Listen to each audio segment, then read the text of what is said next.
Buenas noches, amigos. Creo que hay muchas historias de contar. Preparados para un viaje lleno de emociones. ¿Sabéis cuál va a ser el protagonista inicial de esta emisión? Ron Di Francesco. Estoy seguro que nunca ha habido nadie que lo mencione en España, nadie que haga un reportaje sobre lo que a él le ocurrió, y sin embargo, creo que su experiencia vital nos va a enseñar cosas.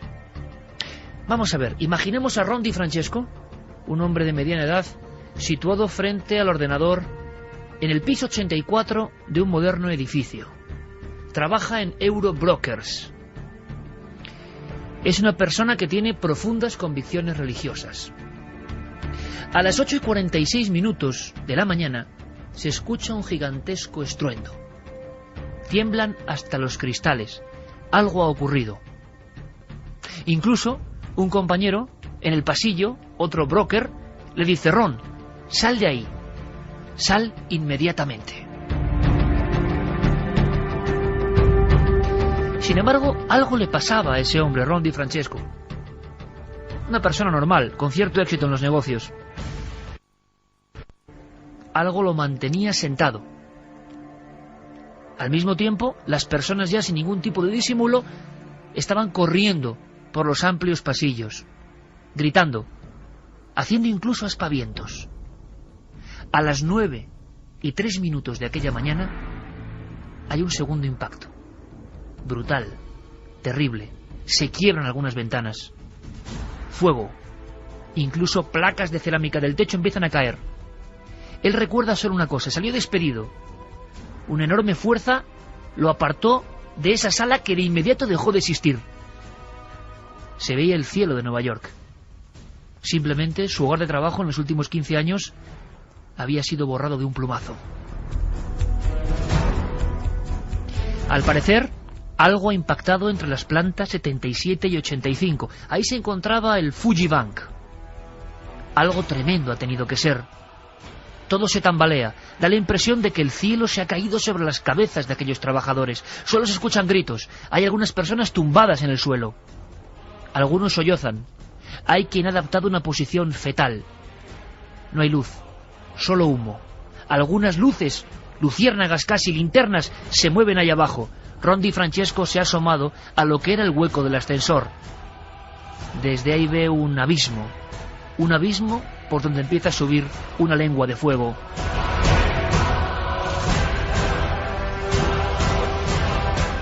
La gente sube y sube, buscan la azotea de ese gran edificio. Son las 9:09 de la mañana. Creen que allá arriba van a ser liberados por bomberos o helicópteros. Alguien que les va a ayudar. Ha ocurrido lo imposible y sin embargo, Ron, sin saber por qué, toma un giro contrario. Empieza a descender. Baja por las escaleras. Solo hay humo y más humo, le cuesta respirar. Él llevaba una humilde mochila siempre al trabajo, donde guardaba, como hacen en Nueva York casi todos los ejecutivos, su sándwich, su pequeña ensalada. Y con esa mochila va avanzando, poniéndosela en la cara y evitando el humo. A las 9:11, Ron Di Francesco está bajando hacia la planta 81, donde se ha producido el impacto. Va solo, se va tropezando con cuerpos que están en el suelo. A alguno le da una pequeña patada. No se mueven. Él no lo sabe, pero son compañeros muertos. Se cruza con una última comitiva. Son las 9:12. Hay una persona con una linterna que está acompañando a un grupo de 20 personas. Las está guiando y le indica a Ron, casi le ordena, que tiene que subir con ellos. Es la única salida. El fuego ha hecho una especie de cuadrado y más allá de la planta 77 todo es destrucción, infierno, muerte. Ron Di Francesco, como si fuera un autómata, en vez de ir hacia la azotea, que estaba relativamente cercana, continuó bajando. Se enzarza a golpes con el personaje de la linterna, lo aparta de su camino. Continúa. Pero llega un momento en el rellano del piso 79, entre el 79 y el 78, donde una columna de humo tan densa no le deja ni ver ni respirar, pierde su mochila. Y entonces piensa en su familia. Le entra el humo por los ojos, la boca, los oídos. Detecta que hay una mujer tumbada en el suelo que también ha debido parecer. Sabe, es consciente de que va a morir. Y entonces adopta esa posición fetal. Debe ser algo instintivo. Entre el humo, el calor y la de que el fuego está avanzando en su dirección y que ha cometido un error imperdonable, en vez de salvarse como los demás que han huido hacia la azotea, Ron sabe que ha acabado su vida. En ese instante, Ron DiFrancesco asegura que oye una voz, pero allí no hay nadie. Realmente no hay nadie en 77 plantas más abajo. Esa voz le dice: ¡levántate!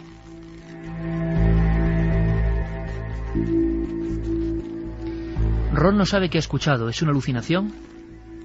¿Es la sensación del desahucio total? Abre de nuevo los ojos y distingue un pequeño punto de luz. Pero intuye, luego lo sabrá, que ahí no hay nadie vivo con una linterna. Y de nuevo, algo imperativo, no amable. Una voz y la sensación de que unas manos le cogen del jersey verde que portaba. Le cogen casi de los hombros. Y vuelve a escuchar nítidamente. Entonces Ron DiFrancesco empieza a correr detrás de esa luz, como un loco, haciendo caso a lo que no es solo una voz, sino lo que definió en el juicio como una presencia física. ¿Quizá una mujer? Lo llevaba en volandas. Tenía que tomar en cada planta una determinación. La puerta A quizá significaba la vida, la puerta B, la muerte, el fuego. Así, 75 pisos.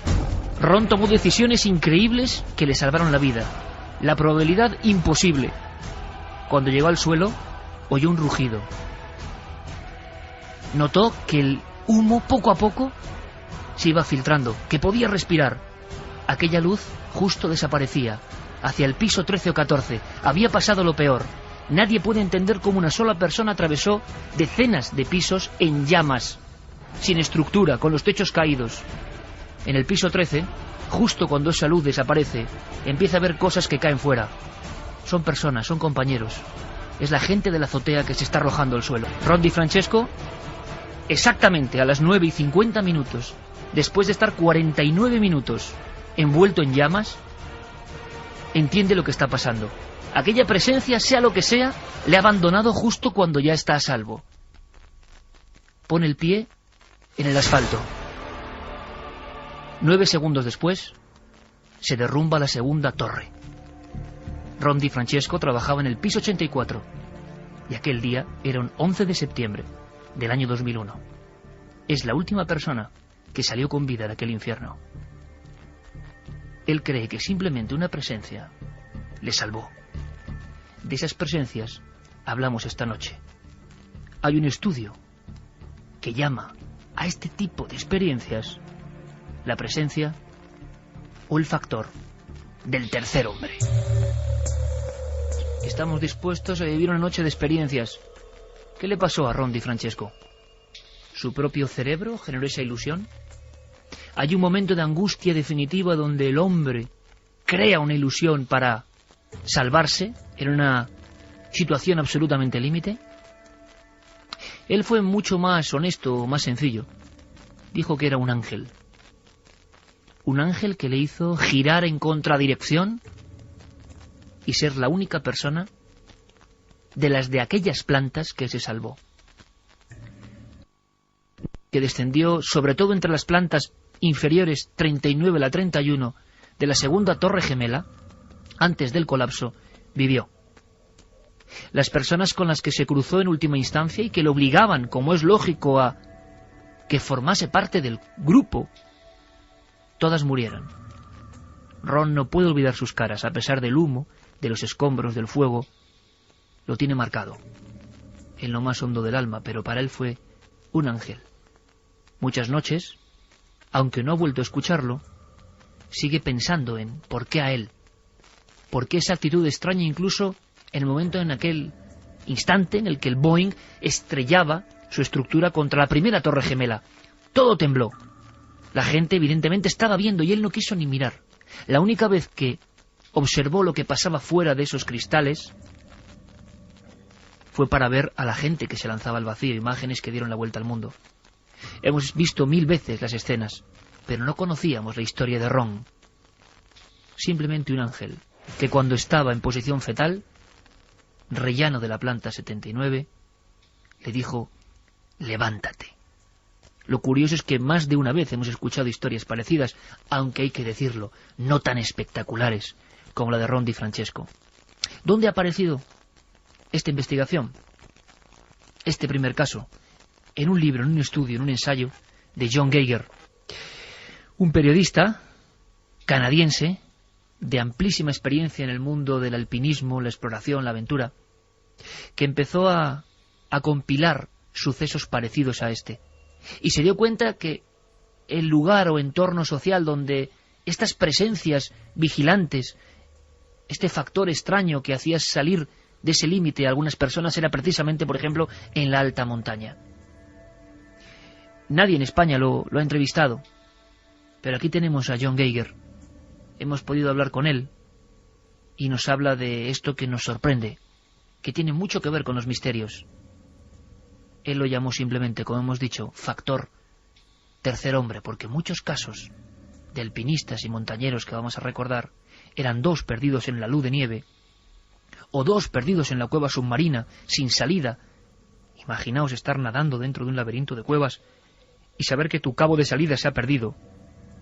Y aquellas personas tenían la sensación, mucho más allá de lo audible o lo físico, de que alguien les acompañaba, ese tercer hombre. Pero ¿quién es el tercer hombre? ¿Qué opináis vosotros?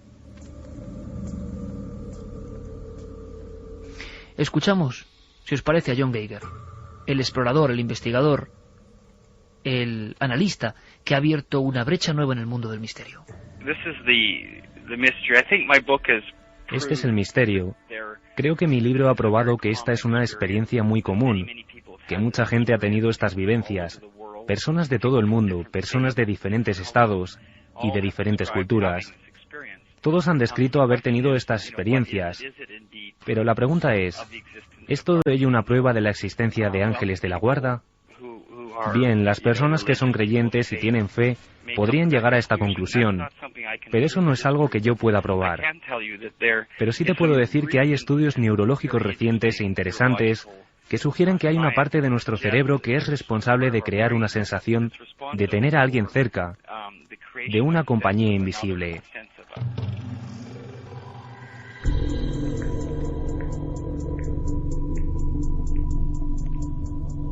Como siempre hay una encuesta en ikerjimenez.com, una pregunta directa que si queréis podéis responder. Karen, buenas noches. La historia, la de Ron DiFrancesco. ¿Qué hemos preguntado? ¿Qué ha puesto Guillermo León en la web? Pues lo que hemos preguntado es, ¿crees que hay entidades que nos protegen? Es muy simple contestar con un sí o con un no. Pero es entidades, nada cerebral, sino entidades ajenas a nosotros. Es que esas entidades pueden ser muchas cosas, como veremos a lo largo del programa. ¿Dónde pueden votar en esa encuesta? Pues www.ikerjimenez.com. También nuestras vías de contacto de siempre. Recordad que hemos cambiado el SMS, es 27640, palabra clave milenio, espacio vuestros mensajes, milenio3 con número @cadenaser.com, nuestro mail de siempre, y también a través de www.cadenaser.com nos pueden dejar sus mensajes en el acto. John Geiger, al que hemos entrevistado y que nos contaba cómo, sí, la ciencia en muchas ocasiones ha determinado, y esto ha sido relativamente reciente, que con ciertos experimentos sobre el cerebro humano podemos tener la sensación de estar acompañados, aunque no haya nadie. Se habló mucho de esto y luego se olvidó. John Geiger cree que el fenómeno o factor tercer hombre no tiene que ver con esas experiencias que otros doctores, como el también canadiense, si no me equivoco, doctor Michael Persinger, afirmaba. Estimulando el lóbulo temporal, resulta que teníamos 2 sensaciones. Una, abandonar nuestro propio cuerpo, emitiendo electricidad en esa zona, y otra, de que, por ejemplo, en una habitación cerrada había alguien más, alguien que no es físico. Pero Geiger cree que este fenómeno, en el que lleva indagando una década, es completamente nuevo y distinto. Pero sin embargo esto es realmente provocado en el laboratorio. De nuevo tenemos que preguntarnos por cómo puede ocurrir esto fuera de una clínica, sin un estímulo eléctrico, sin una intervención médica. En una situación clínica, los neurólogos e investigadores han sido capaces de inducir esta sensación, pero las personas que lo han experimentado no sintieron que fuera una compañía amistosa. La mayor parte de ellos decían que era simplemente una sensación desagradable, a pesar de que había alguien allí. No sintieron que fuera un amigo, que fuera un compañero, que fuera alguien que les ayudara o darles fuerzas. Y esto es lo que es muy diferente. Cuando la gente lo experimenta en situaciones de supervivencia, ellos creen firmemente en que este ser ha intervenido para ayudarles, guiarles y salvarles la vida. Realmente, por lo normal, no ven nada.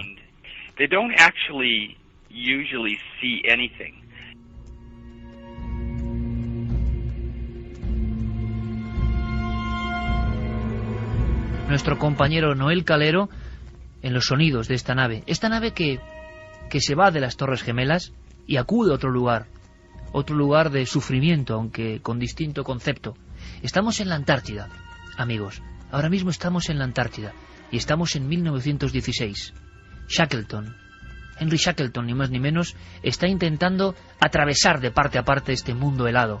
Es una proeza absoluta. Al final, cuando regresan victoriosos de su envite con la madre naturaleza, en tierras todavía hoy prácticamente inexploradas, imaginaos en 1916, en vez de con sofisticados equipos, con la típica zamarra Burberrys de los ingleses, empleada en estas expediciones, con apenas unas botas, unos pantalones, unas bufandas, gente de otra pasta, que duda cabe. Consiguieron su objetivo, atravesar ese mundo blanco y helado. Sin embargo, algo extrañó a la prensa. El Sir, ni más ni menos Shackleton, toda una autoridad, aseguró que habían estado acompañados. En ciertos momentos, cuando todo parecía perdido, cuando prácticamente no podían moverse, cuando el fantasma de la congelación iba subiendo por sus venas, creyeron que había un tercer hombre. Y lo declararon. Y no era algo metafórico. Hemos sido ayudados por una fuerza, no. Hablaban de un hombre o de una mujer. De alguien que, como le pasó a Rondi y Francesco, en el momento clave les dijo levántate. Y les guió. ¿Quién podía contarnos esta historia? Y varias. Mejor que nadie. Una persona a la que tenemos profundo respeto y admiración. El director de una marca realmente, es más que un programa, que ha hecho historia, que es Al filo de lo imposible.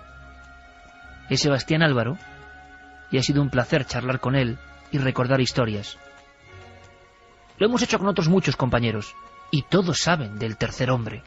Es como un secreto, como una cosa contada a hurtadillas, como algo que surge hoy, esta noche, a nivel popular, pero que ellos se guardaban. ¿Qué le pasó a Shackleton? Preparaos, hace frío en la Antártida. Sebas Álvaro es nuestro corresponsal de lujo allí. 1916. ¿Qué le ocurre a aquel equipo? Pero son 45 kilómetros de glaciares, escarpaduras, subir a collados, bajarlos, y además de una marcha difícil. Y fue en esa marcha cuando Shackleton y sus hombres sintieron la presencia de otra persona que les animaba y que les llevó, según ellos, prácticamente en volandas hasta la factoría de Stromness. Es uno más de estos casos que no tienen una explicación racional, en el sentido de ninguno de ellos quiso decírselo a sus compañeros, pero todos ellos, Crean, Busley y Shackleton, sintieron su presencia, y ellos cuentan que fue fundamental para poder pasar, para poder hacer la marcha, que la marcha es muy complicada porque buscar los pasos en medio de grietas y glaciares todavía a nosotros en el siglo XXI nos resultó complicado, yendo con GPS y yendo con brújulas y yendo mucho mejor preparados bajo todos los puntos de vista técnicos y físicos que lo hizo Shackleton en 1916.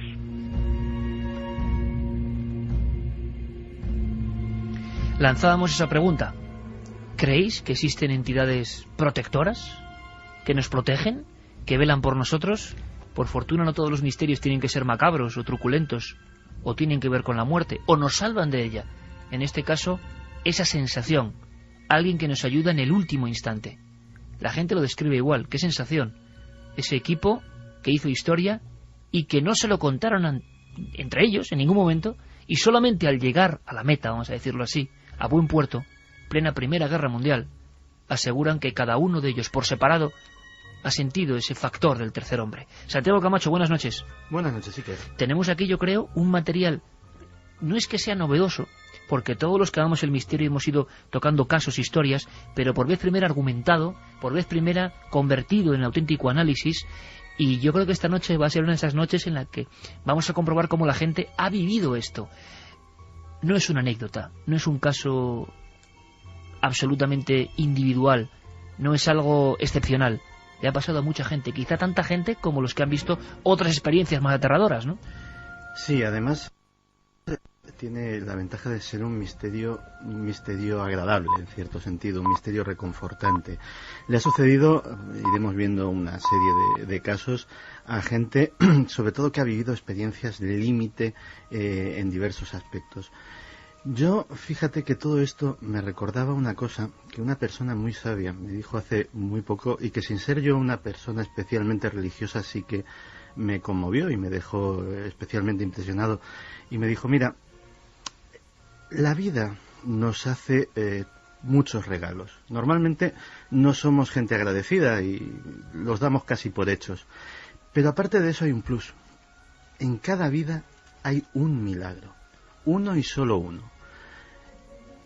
Es posible que en algunas ocasiones ese milagro, que a lo mejor nos sucede a todos una vez en la vida, que quién sabe si alguna vez no somos ni siquiera capaces de reconocerlo cuando lo tenemos delante de las narices, quién sabe si alguna vez ese milagro toma una forma de un ser, una forma corpórea o etérea, pero una presencia que sentimos, y que todos los casos que vamos a ver esta noche la han sentido a su lado, al lado de su hombro.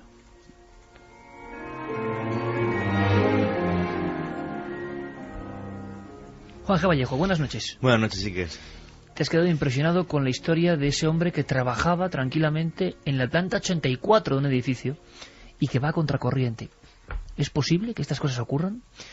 Yo creo que sí. Lo que pasa es que este libro abre una brecha mucho mayor. Yo pienso que dentro de 10 años, pues igual que hablamos de Raymond Moody, vida después de la vida, de vida después de la vida se había hablado mucho antes de que Raymond Moody escribiera aquel libro, pero no con esa cantidad de matices. En este caso es igual, se ha hablado muchas veces de Los Ángeles de la Guarda, que casi no sonaban a sorna, pero en esta ocasión no. Lo que pasa es que además él lo sitúa en una gran cantidad de ambientes diferentes. No había que irse a la Antártida. El caso de las Torres Gemelas me impresiona mucho más que el de Shackleton, Sí es cierto que cuando estás en lugares muy alejados de la civilización, sientes una sensación especial. Eso sí lo puedo decir en primera persona, porque sí está... ¿De protección? Vamos a ver, yo por la experiencia que tengo y a nivel personal, o sea, yo no subí al Himalaya ni cosas de estas, pero sí me he hecho el Tassili, o me he hecho, por ejemplo, el desierto del Tassili en Argelia, con Cuarto Milenio, que lo vio la gente, o me he hecho, por ejemplo, la selva del Darién en Panamá, que creo que son las dos cosas más complicadas que he hecho, porque eran expediciones que eran 7 días andando, donde están muy lejos de cualquier punto poblado, y además donde si hay un accidente, si se te pasa por la cabeza, es muy, muy, muy difícil el hecho de sacarte de allí. Pues imagínate, el Darién son 6 días entre canoa y bote. Si tienes un accidente 6 días para poder que te ayude alguien, pues es muy complicado, ¿no? Yo la única vez en mi vida que creo que he sentido no sé si llamarlo Dios, o que la naturaleza me rodeaba de una forma que parecía algo más que naturaleza, fue después de llevar 6 días en el Darién, de tener los pies hechos polvo y de estar debajo de un chamizo hecho polvo, destrozado. Estaba lloviendo a mares y vi una mariposa morfo, que son unas mariposas azul metálico muy grande que tienen como 2 ojos atrás. Es muy difícil verlas en libertad. Y cuando la vi dije, Dios santo, o sea, Dios existe por ver esto. Y ahora te voy a poner el caso contrario. Estaba con unos amigos que tengo ahora mismo aquí al lado en la isla de Pascua, haciendo el idiota a una cueva, Y bueno, Carmen es la única persona que puede contarlo. Yo creo que es la única vez en mi vida que sí he sentido decir, o sea, no me he matado de milagro. Cuando me jugó al pescuezo, bueno, en Colombia me acuerdo una vez, por encima de la guerrilla, en helicóptero, y no he tenido esa sensación de, jamás ni en el Darién tuve la sensación de decir, me podía haber matado. Y cuando salí de aquella cueva, no sé, yo salí con la mente... No pensé nunca en lo que este señor ha escrito en este libro, ¿no? Pero pensaste que desde luego alguien te había puesto la mano al caer de una cueva. Totalmente. Pregúntaselo a Carmen, que es la única persona que la vio.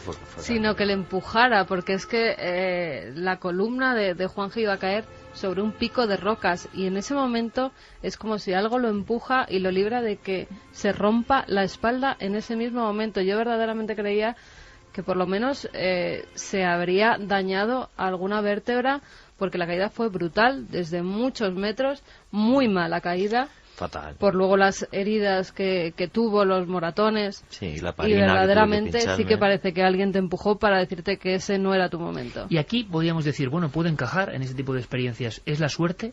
¿Por qué le pasa, la gran pregunta, esto es justo? ¿Por qué le pasa a Ron Di Francesco y no le pasa al resto de personas? ¿Cómo Ron pudo, en cada bajada, os imagináis, ¿verdad?, del edificio, tener que decidir entre dos posibilidades, ¿no? ¿Subo o bajo? Y siempre acertaba. Yo creo que el debate es interesantísimo. ¿Nos protege a alguien en el momento límite? ¿Sabemos, como dice Santi, reconocer la llamada? ¿Pasamos por delante en esta vida tan deprisa que vivimos y no nos damos cuenta de las señales? ¿Existen esas señales? ¿Ayuda a ser religioso? ¿Ayuda a tener la conciencia de que eso puede ocurrir? Caramba, son muchas cosas, ¿verdad? Pues seguimos investigando, seguimos indagando, seguimos ascendiendo montañas. Y lo hacemos con un explorador, Sevigny, célebre, pero que prácticamente estaba muerto. Estaba muerto hasta que pasó algo. Hay un alpinista, James Sevigny, que fue atrapado por una avalancha en las montañas rocosas de Canadá. Era un montañero americano y le acompañaba un amigo que murió. James tenía la espalda rota, tenía sus dos brazos rotos, su cara estaba totalmente llena de rasguños. Permaneció cerca de su compañero y estaba seguro de que iba a morir. Y de repente sintió una presencia muy poderosa. No vio a nadie, pero sintió que había alguien cerca y sintió que era una mujer. Por lo que James recibió mensajes de ánimo. Por ejemplo, la presencia, en este caso bajo la forma de una tercera mujer, le dijo que siguiera el rastro de la sangre que caía de su nariz, como si fuera una flecha, y de esta manera no andaría en círculos.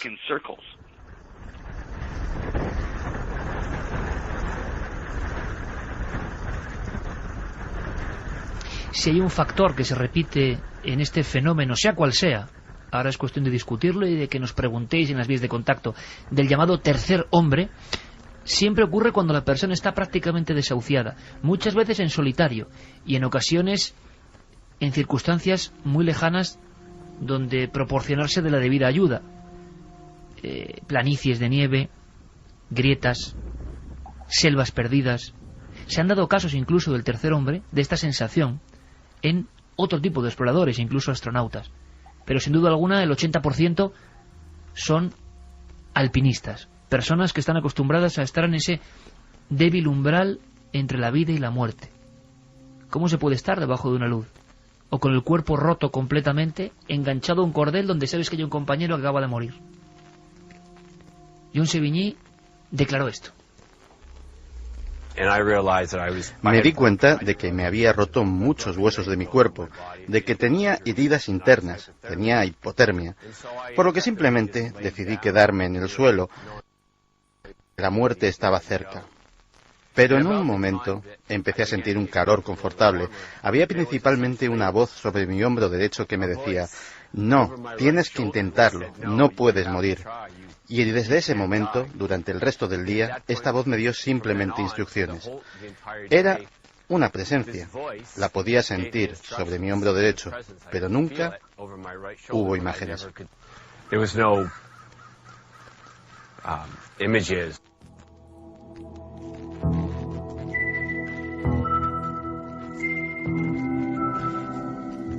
No dudan de la presencia, como Ron Di Francesco o Shackleton, está ahí, aunque en ocasiones es la típica visión, simplemente es la evidencia de que alguien que o es humano o pudo ser humano está ahí para salvaguardarnos. Yo tengo un interés especial, luego me cuentas, Carmen, todo esto que contamos del ángel de la guarda, que sin duda alguna, como otras muchas cosas, era una readaptación muy antigua de algo.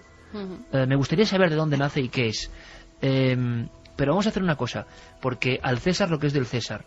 Resulta que un día, hace no mucho tiempo, Santi, cenando con Javier Sierra, nuestro compañero, él llevaba este libro, El tercer hombre, John Geiger. Y yo dije, Javier, ¿qué haces con un libro de alpinismo? ¿Qué ocurre? ¿En qué estás? Esa pregunta que todos los colegas nos repetimos siempre, ¿no? ¿En qué estás tú ahora? Y me dijo, mira, El tercer hombre. Así que es Javier, el culpable también de esta investigación, y nos contaba algo sorprendente. ¿Qué tienen en común todos estos casos de tantas épocas diferentes?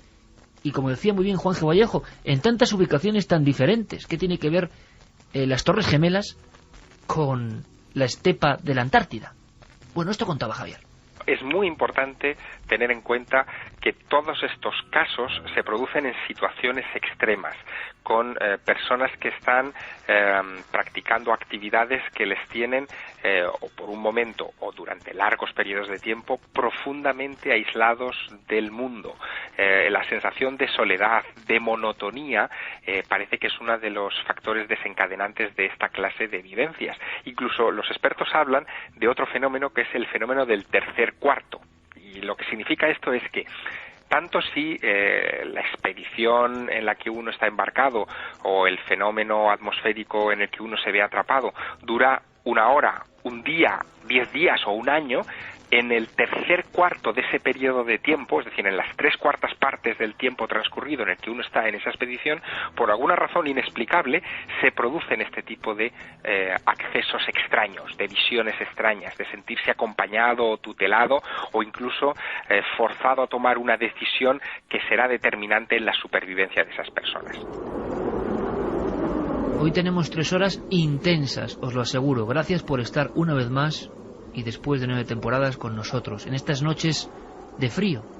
Noel Calero nos trae aquí el frío, un frío gélido, un frío de las montañas más altas de la Tierra, las que ahora vamos a intentar ascender. Pero, fijaos, la sensación de tocar algo nuevo, una materia nueva o no ordenada hasta ahora, pero tampoco es tan lejano. ¿Quién no le ha pasado estando en casa cuando era estudiante o girarte rápidamente y notar que había alguien a tu lado o detrás de ti? Y uno puede decir, bueno, hay 2 posibilidades. O hay alguien a tu lado detrás de ti, fenómeno natural. O si no hay nadie, hay una cosa por explicar, trascendental. Y posiblemente, ese estudiante que está poniendo su cerebro en una situación límite, incluso a veces ingiriendo cafeína o cualquier cosa para estudiar, ¿está en un estado alterado de conciencia? Es que luego quiero preguntárselo a nuestros amigos. ¿El cerebro está en una acción diferente al ritmo o velocidad de crucero normal? ¿Y por eso pasan estas cosas? ¿Que pasen en esas circunstancias lo hace menos misterioso? ¿Por qué las definiciones de estos personajes son siempre las mismas? ¿Os acordáis de las damas protectoras? De esas niñas perdidas en el monte. Arroyo Sujaya le encontramos a la protagonista. En Rojales, en tantos sitios, muertas en la nieve en las serranías de España, y que cuando las encuentran solo recuerdan que una especie de mujer las ha custodiado. ¿No estamos ante el mismo fenómeno? Pero por favor, subamos a la montaña antes de debatir y de escucharos. Hay mitos en la historia del alpinismo que fueron más allá. Pusieron su cerebro al límite, y en ese límite vieron cosas difíciles de explicar y que marcaron su vida. Es el caso de Hermann Bull, el alemán. Ascendía a la montaña de la muerte, que no es el Everest precisamente, es el Nanga Parbat. Y le ocurrieron cosas. Sebas Álvaro nos lo cuenta.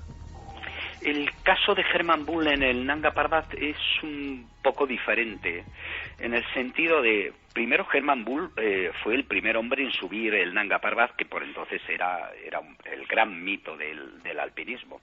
En 1953 el Nanga Parbat era la montaña de 8.000 metros que más víctimas había cobrado y sobre todo en los años anteriores a la Segunda Guerra Mundial se habían producido allí pues del orden de 26 muertos o más por intentar escalar la montaña. Así que Hermann Bull en 1953 va a llevar a cabo una auténtica proeza, va a ascender en solitario, solo la última parte del Nanga, porque del último campamento salen 2, pero su compañero enseguida se da la vuelta y se queda Hermann Bull en solitario.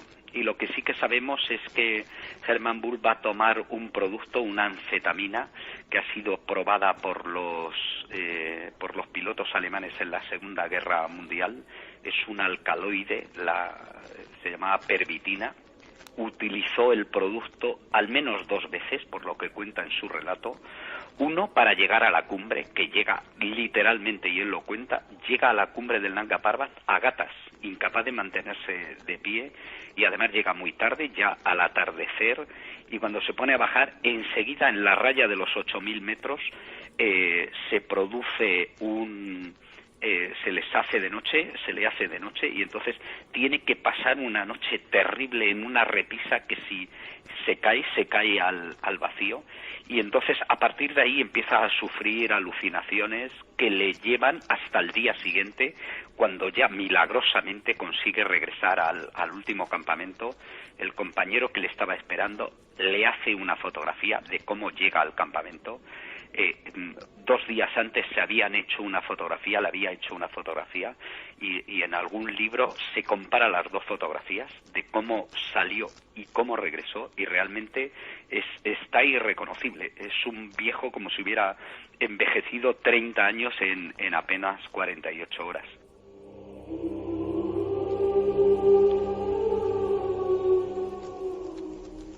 El tiempo es relativo.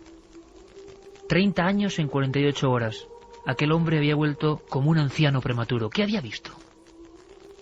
¿Qué le había pasado en aquella noche en el Nanga Parbat junto a un abismo? Desde luego agradecemos al maestro Sebastián Álvaro, director del Filo de lo Imposible, que lo cuente y lo cuente así. Es que esa montaña tenía su cuota de sangre y de muchos compañeros alemanes muertos.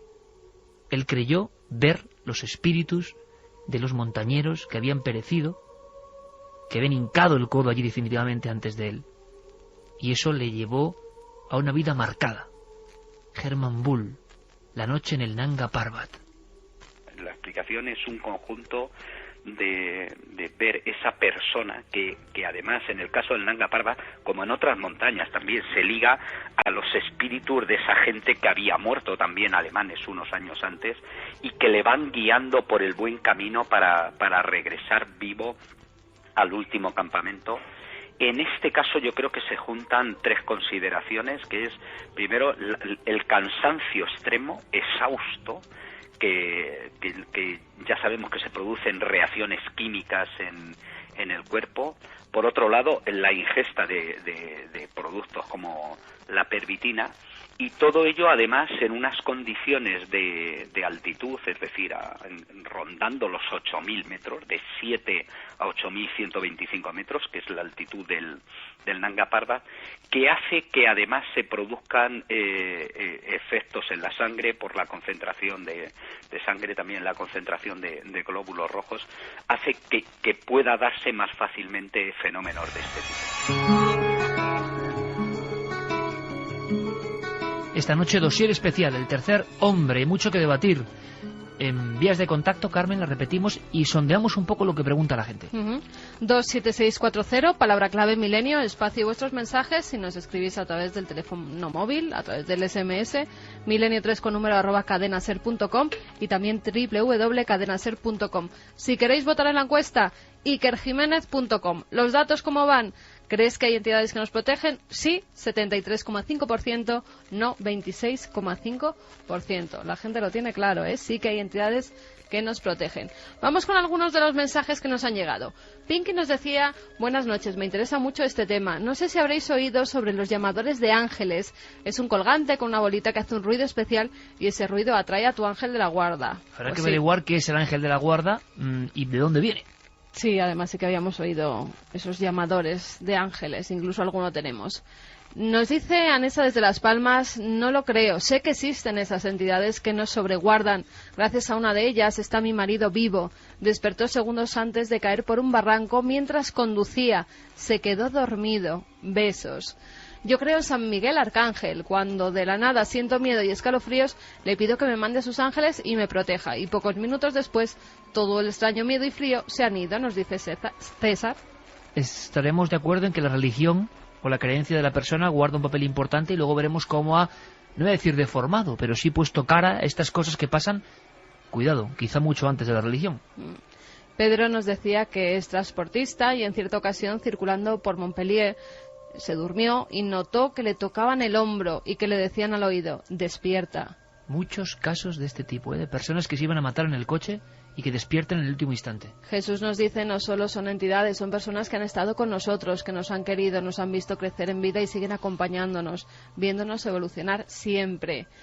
Osari dice que yo sé que mi abuelo es mi ángel de la guarda, él me lo dijo que sería y yo siento su presencia cuando tengo miedo. Tuve una experiencia extracorpórea, vivo en Madrid y él en otra provincia de España. Hola Iker y Carmen, en primer lugar plasmar mi admiración por ser seguidor vuestro. Es cierto que cuando vas por la naturaleza solo notas y puedes saber que en algunas ocasiones estás acompañado. También nos dicen que puede que sea la fuerza interior de uno mismo en un momento de supervivencia. Interesante, ya que abrimos un debate porque hay un montón de mensajes y gracias por la colaboración, tenemos que aprender algo más. Juan G. Santi, Carmen, líneas abiertas entre nosotros ahora, porque hay dos opciones muy claras, ¿no? Es el propio ser humano y su fe en su sobrevivir, esa especie de energía de reserva la que salta y conforma esto, o hay otras cosas exógenas a la que la religión siempre ha intentado ceñir con nombres y apellidos, dibujos, cuadros, pero que no comprendemos y que están ahí. Y la pregunta que os lanzo, ¿y por qué solo algunos? ¿Solo los que son capaces de pararse, como hizo Ron Di Francesco, y observar? Pues no lo sé, pero lo cierto es que, y ciñéndonos al tema de los montañeros, en la montaña y sobre todo en la montaña de las altas cumbres, los montañeros están acostumbrados a ver cosas muy raras. Las condiciones pues de falta de oxígeno, de agotamiento, etcétera, etcétera, pues hay testimonios de las cosas más curiosas. Ha habido gente que ha tenido alucinaciones con teteras voladoras, con caballos danzarines, pero por el espesor de la sangre, vamos a decirlo así entre comillas, y la hipoxia o la falta de oxígeno en el cerebro. Efectivamente. Pero curiosamente, cuando John Geiger entrevista a todos estos montañeros que han servido, muchos de ellos para este libro, o tiene conocimiento de las crónicas de los más antiguos, sí que le asombra una cosa. Esta gente que está acostumbrada, casi como si fuera otro compañero de viaje en la mochila, a la alucinación, el fenómeno del tercer hombre lo distinguen como algo completamente diferente. Otra cosa. Es otra cosa. No tiene nada que ver ni con las teteras voladoras, ni con los caballos danzarines, ni con cualquier otra alucinación extraña que te haga ver esas difíciles condiciones. No, es algo que de alguna forma es real. O sea, ellos lo pueden distinguir perfectamente. Y eso nos lleva precisamente a las interioridades del cerebro humano. Una de las cosas que he visto en este libro y que más me han impresionado es que, bueno, él hace todo acopio de toda clase de explicaciones posibles para el fenómeno. Y una cosa que desconocía y que la verdad es que me ha impresionado es que uno de los últimos avances en psicología infantil dice que los famosos amigos imaginarios de los niños, de 3 a 6 años sobre todo, claro, hasta ahora se pensaba que eran que los niños hacían como que tenían un amigo y que realmente la última tendencia o el último criterio entre los psicólogos es que no es que hagan como que tienen un amigo, es que lo ven realmente, lo ven y lo escuchan con tal detalle que son capaces de imitar su voz hasta la mínima inflexión, lo cual nos abre un camino apasionante de qué cosas todavía desconocemos de nuestro cerebro, ¿no? Yo lo que opino que hay dos factores aquí completamente distintos. Uno primero es la receptividad que tenga cada uno, sea religiosa o sea de una forma simplemente trascendente, porque por ejemplo yo no soy religioso, pero soy una persona agnóstica y muy creyente en muchas cosas. ¿Cuestión de sensibilidad, quizá? Yo pienso que es fundamental. No, porque iba a decir una cosa. Olvidémonos por un momento del Himalaya, tal. Hablemos, por ejemplo, de la guerra, de coger el coche y un accidente, de 1000 cosas que no tienen nada que ver con esa sensación de cansancio extremo. Vayamos al accidente normal y cotidiano y otras cosas. Y sabes que cuando hay gente que se sube ya en una caravana, por ejemplo, de militares y dice, Dios mío, mañana me matan, y otros que dicen, voy a sobrevivir a la guerra, y al final sobreviven a la guerra. Y es porque lleva pienso y creo que tienes una receptividad como adelantarte y decir, es que no me va a pasar nada. Estoy tan convencido de que no me va a pasar nada. Pero que no eso se llama fe, ¿eh?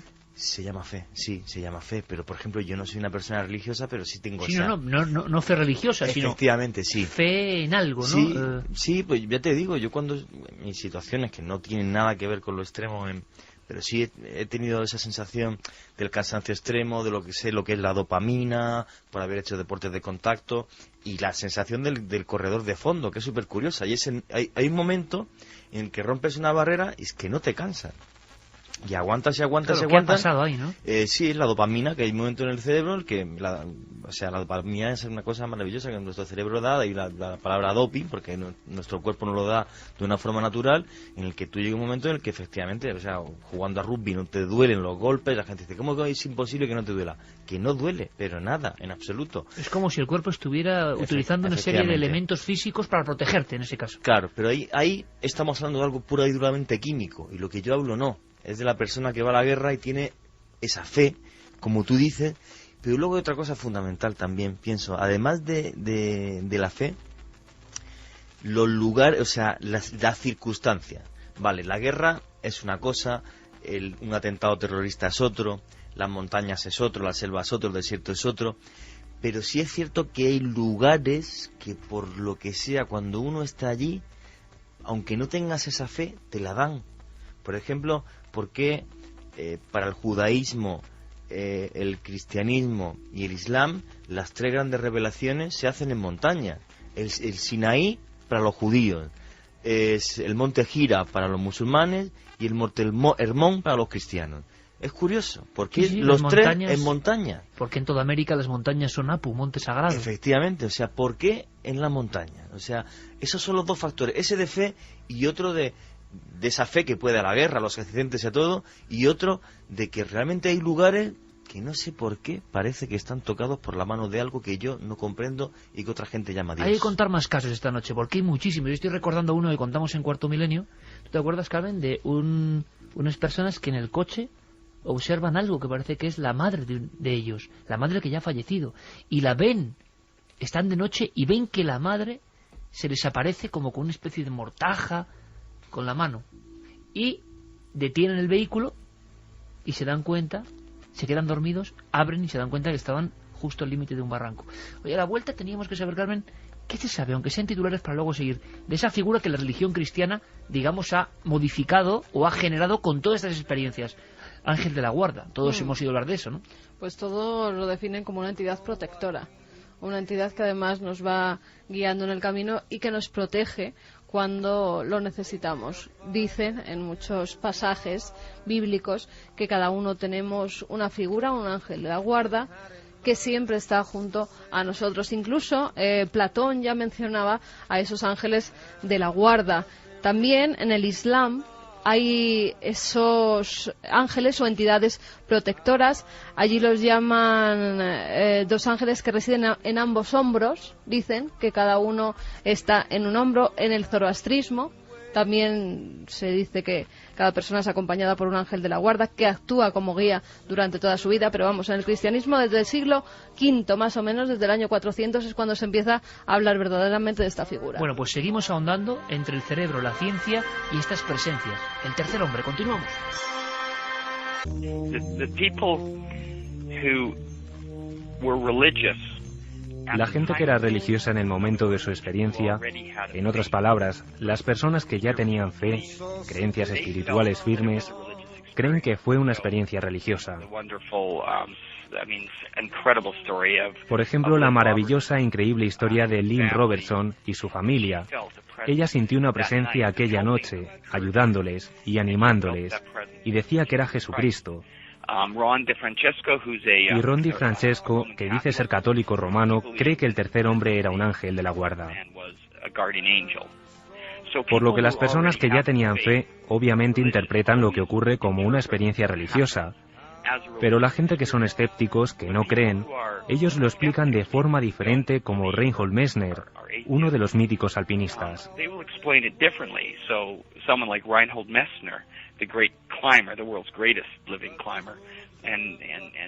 En este caso, él sintió que era algo de su interior, que él mismo estaba generando la experiencia. Bien, esto es un misterio para mí, porque mucha gente ha tenido estas experiencias desde hace siglos. En años recientes incluso han aumentado, porque mucha más gente participa en deportes extremos, aventuras y exploraciones.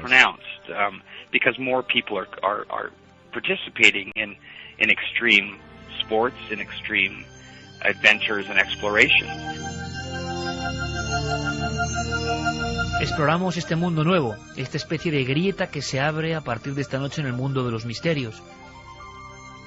Aunque en España se ha titulado como El Tercer Hombre, y sorteamos además 3 ejemplares de ese magnífico ensayo, digno de tener muy en cuenta.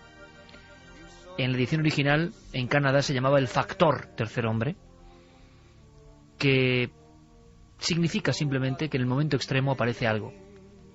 Claro, por lógica, cuando ha habido una tertulia intensa como siempre en el tiempo del informativo entre los miembros de este equipo, yo lanzaba una pregunta. ¿Alguna vez nos ha ocurrido a todos eso de salvarnos por los pelos? Salvarnos de algo muy grave que nos iba a ocurrir, como si alguien dijese que todavía no es tu momento. Pero también ocurre en ocasiones que hay personas que sin merecerlo, desde luego, ocurre todo lo contrario. Esa persona que nunca va en tren y esa mañana, por una decisión en un momento espontáneo, decide montarse en ese vagón y, por ejemplo, ese vagón salta en 1000 pedazos por el estallido de una bomba.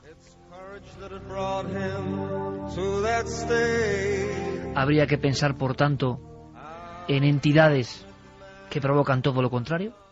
Si creemos en seres protectores, hay que imaginar cuando hay mala suerte, cuando hay desgracia injusta, cuando, hace poco lo decíamos, ese individuo va caminando por la selva tranquilamente de un pueblo a otro y casi nota que una daga de unos criminales le ha cortado la cabeza y sigue andando prácticamente decapitado.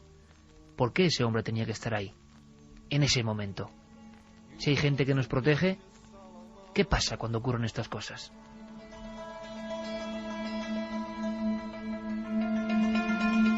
Queremos que nos contéis, como estáis contando, vuestras experiencias.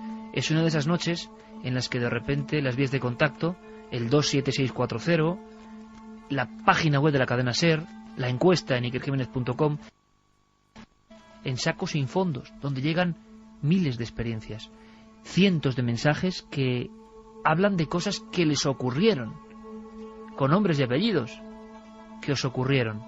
Y esto debe ser estudiado, debe ser puesto bajo luz y taquígrafos. Hay casos sorprendentes. Ahora, si os parece, descendemos a las profundidades. No solo en las alturas del mundo han ocurrido estas cosas, no solo la falta de oxígeno por la altura, sino cuando descendemos allá abajo. Cuando el sonido de la descompresión de un buzo o de unas bombonas de oxígeno fallan o uno se pierde. Hay una historia terrible que yo siempre recuerdo. Una de las cuevas prehistóricas con dibujos más raros es la de Gargás y la de Kosker. En la cueva Kosker había una circunstancia, estaba sumergida. 3 de los primeros visitantes que se metieron en esa cueva, imaginaos por favor el gran atolón, y debajo de la piedra, quizá en tiempo remoto, el mar estaba mucho más abajo, las aguas habían cubierto todo, habían cubierto una especie de capilla Sistina. Aquellos 3 buceadores entraron y, hipnotizados por las extrañísimas pinturas, fueron descubriendo la primera gran cueva bajo el agua. Pero se perdieron. ¿Os imagináis lo que es sentirse perdido entre estalactitas, estalagmitas, oscuridad, el oxígeno que va faltando, y quien está viendo tu muerte son extraños animales, espíritus de animales, e incluso extraños chamanes que te miran pintados hace 28.000 años?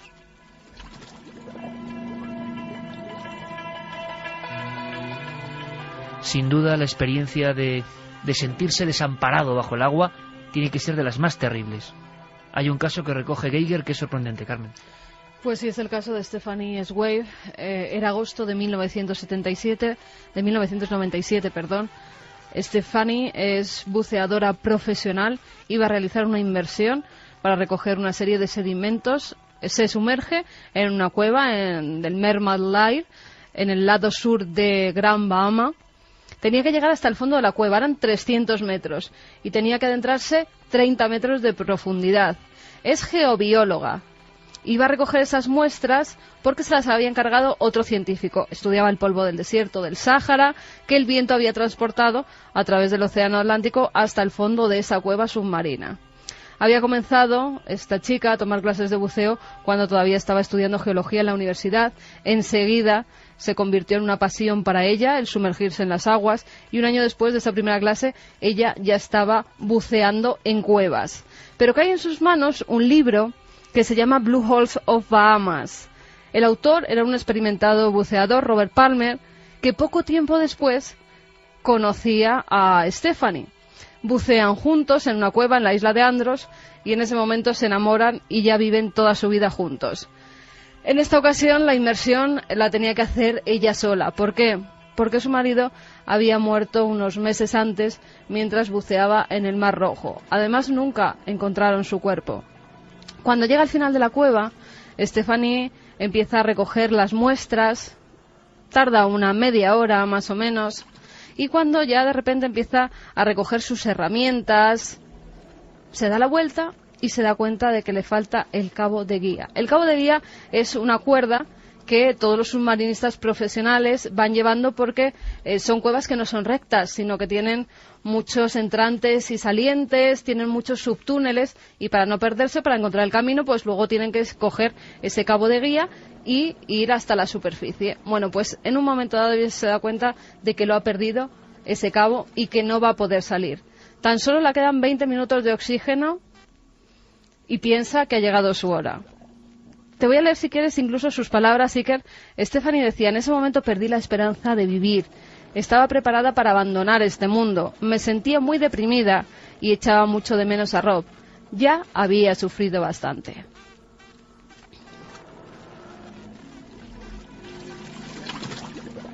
Stephanie tira la toalla y, como suele suceder en todos los casos del tercer hombre, hay un momento en el que siente que no está sola, que en esa cueva bajo el agua a 30 metros hay alguien más con ella.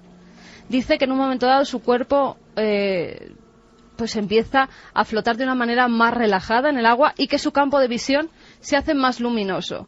Y oye una voz que es la de su marido fallecido y que le dice: basta, Steffi, cálmate. Recuerda, puedes pensar que puedes o que no puedes, y cualquiera de las opciones es correcta. ¿Te acuerdas? Ella en ese momento identifica que es su marido, que es Rob, se sienta en una de las rocas de la cueva, se tranquiliza y entonces ve el cabo de guía, esa cuerda que la iba a salvar, flotando, y como de forma luminosa que era blanca, flotando al lado de ella.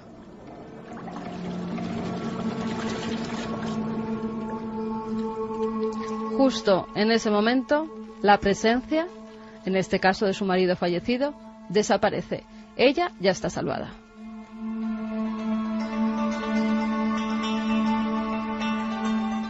Casos impresionantes es poco, con personas que han sobrevivido y lo han contado a este investigador. Tiene que ver la religión. John Geiger iniciaba esta segunda hora con la importancia que la religión es evidente. Es evidente, una cosa no se puede negar. Quien tiene creencias religiosas y está en un trance de muerte, quien las tiene de verdad, desde luego tiene que sentir un alivio muy diferente del ultraescéptico materialista. Porque para el ultraescéptico materialista, equivocado o no, que yo no lo sé, no existe nada, y la propia nada es un poco angustiosa. Para la persona que tiene esas creencias, existe algo, y algo que no es malo. Por lo tanto, hay ahí un factor diferenciador. Lo curioso, no me digáis que no, es cuando, por ejemplo, los protagonistas son niños. Antes Santi nos ponía los pelos de punta con esa descripción. Niños que cuando hablan de esas presencias incluso imitan su voz. Mucha imaginación. ¿Os acordáis de la historia de niños perdidos? Niñas en concreto, Era justo, fijaos, y ahora lo debatimos, cuando aceptaban que iban a morir, en el momento en que sabían que todo estaba perdido, aunque tuvieras 3 años, en el instante en que, como Ron Di Francesco, primer protagonista de esta noche, o otros exploradores, hasta niños, se dan por vencidos. Porque no son muertes traumáticas, no son muertes instantáneas, sino que hay un momento en que el hombre, la mujer, el niño, decide, sí o no. Y en ese umbral de la duda, es esa voz la que te hace tomar una opción. Javier Sierra, sin duda, identifica los casos de este nuevo mundo del tercer hombre, o factor tercer hombre, con lo que llamábamos hasta ahora aquí en España, damas protectoras. La verdad es que leyendo el informe de John Geiger, esas historias de damas protectoras que aparecen citadas en muchos rincones de la geografía española, desde luego en cotas muy inferiores a los 5.000 metros de altura, pero cuyos protagonistas eran niñas muy jóvenes, niñas de apenas 3, 4, 5 años de edad, que de repente cuando estaban frío o de inanición sentían una presencia amistosa, femenina, maternal, que las protegía y que las cuidaba hasta justo el instante en el que eran rescatadas, pues recuerda muchísimo estos casos del tercer hombre.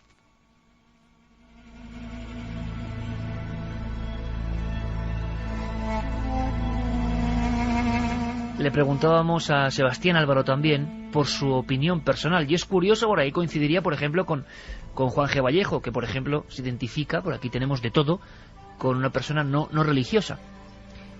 Él, más que no religioso, es escéptico en cuanto a la posibilidad de que haya espíritus. Sin embargo, no duda de los testimonios de sus compañeros. El fenómeno existe. Ahora, parte de nosotros, como decía Messner, digo yo, bueno, si parte de nosotros, no deja de ser un misterio. Entonces hay facultades ocultas que no nos enseñan a manejar y que se revelan, que nos dan un plus, que nos dan, si esto fuera una máquina, un videojuego, una vida más, una vida extra. ¿Qué es para Sebastián Álvaro, director del Filo de lo Imposible, el tercer hombre? Probablemente sea un apartado de nuestra mente o de nuestro subconsciente a la que solamente accedemos en condiciones extremas, son en condiciones de supervivencia extremas, y que se crea o no se crea en estas cosas. Yo lógicamente soy más racional, soy más escéptico, pero en definitiva, se crea o no se crea, nos ayuda a sobrevivir. Encontramos una persona que es una especie de bastón que necesitamos. En el caso de Hermann Bull está claro, ¿no? Porque está en solitario. En el caso de Juanjo San Sebastián también. Estás en un sitio perdido, a punto de morir, en unas condiciones de extrema dureza y también de extrema soledad. Nuestro subconsciente se inventa a otro que se encarga de darnos fuerzas, de bajarnos, de hacer que sobrevivamos, en una palabra. ¿Y eso no es milagroso? Subconsciente o lo que sea, ¿no es milagroso? Habla Sebas Álvaro de muchos otros montañeros. Ha tenido compañeros que han muerto y otros que han descrito perfectamente las alucinaciones o visiones reales de alguien que les ayudaba, que les mantenía, por ejemplo, en una garita con 3.000 metros de abismo a sus pies, hablándoles. ¿Alucinación del cerebro u otra cosa que marca de por vida? Juanje, ha recogido más casos de esta historia del tercer hombre. Sí, a mí la verdad el que más me ha impresionado con diferencia, y tiene mucho que ver con la religión, fíjate que yo no soy religioso, pero por la dureza y la crudeza del hecho en sí, es el que vivió Kenneth Coote en 1943. Iba en un barco mercante, torpedeado, y de los 50 y tantos marineros que hay, solamente 14 llegan a alcanzar un bote salvavidas.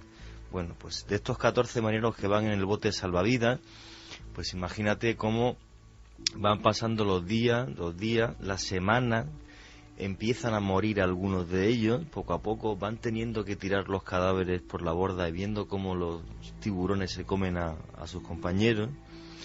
Y ahí en esos momentos, que claro, no es como el montañismo, que es...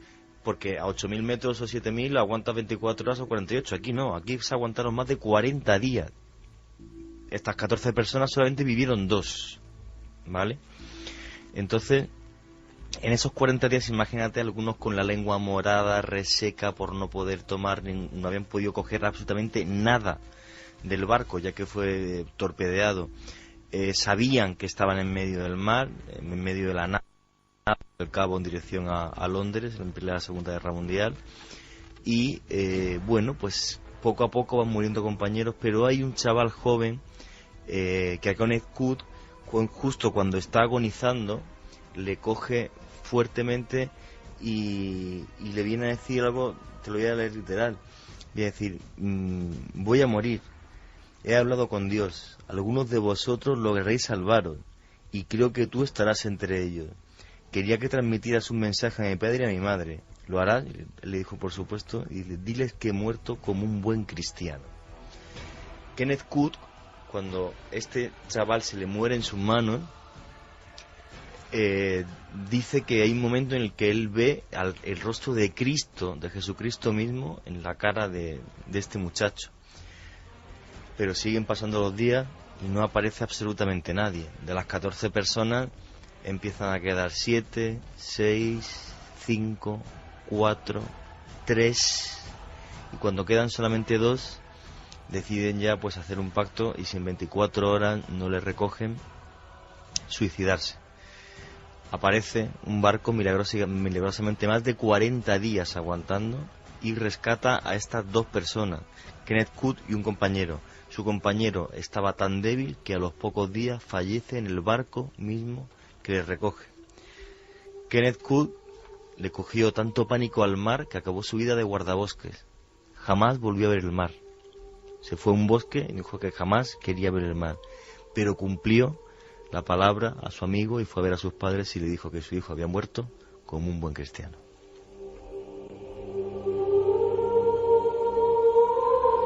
Historias al límite, antes de que Santi nos cuente las últimas, porque lo interesante de esto es que están llegando casos nuevos. Desde la antigüedad más remota, desde que el hombre crea las religiones y crea a esos personajes tan raros, ¿verdad? En el fondo tan raros en la iconografía, no dudan de utilizar sus poderes en ocasiones, hasta con violencia, no dudan en protegernos en otras. Los ángeles, los enviados, pueden ser ángeles de la guarda, o puede ser el ángel que toca la corneta para anunciar el apocalipsis. Qué curioso oficio o naturaleza, ¿verdad? Antes de que Santi nos cuente esos casos de ultimísima hora, Carmen, hay uno de una aviadora que también es absolutamente increíble, pero son supervivientes, nombres, apellidos y declaraciones, muchas de ellas, como la de Ron Di Francesco en las Torres Gemelas, ante el juzgado, ante el juicio del siglo por los sucesos del 11S. Se llamaba Edith Fold, fue una de las primeras mujeres aviadoras junto a Amelia Earhart. Fold obtiene la licencia de piloto en 1928 y enseguida comienza a trabajar haciendo espectáculos de piruetas aéreas. También empieza a participar en competiciones, sobre todo femeninas, que en la época estaban pues muy de moda. En una de ellas, en 1932, Edith pierde el rumbo. Observa que le queda poco combustible y lo único que ve es una vía férrea. Ella, ante el temor de estrellarse, de quedarse sin combustible, decide aterrizar en esa vía, pero justo en el momento en el que está descendiendo, una voz dentro de la cabina de su avión le grita: "No, no, Eddie, no lo hagas". Ella se queda pálida porque inmediatamente conoce de quién es esa voz.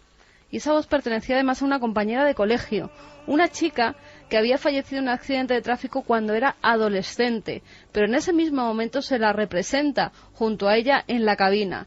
La llamaba la copiloto fantasma.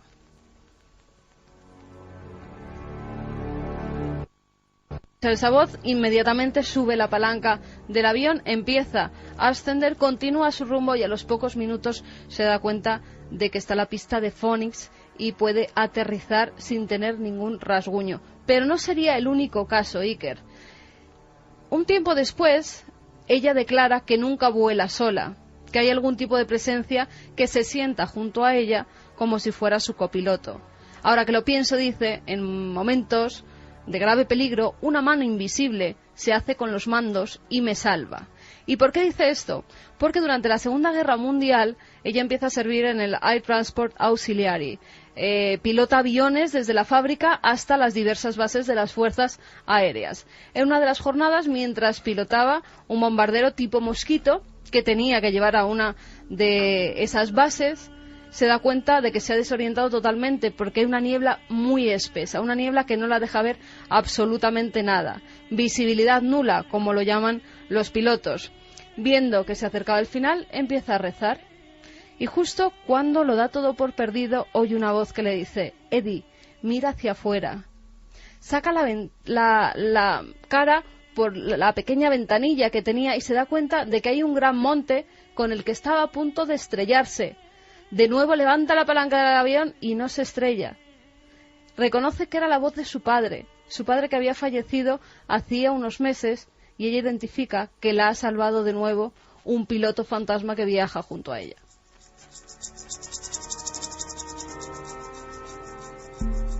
¿Sigue habiendo casos?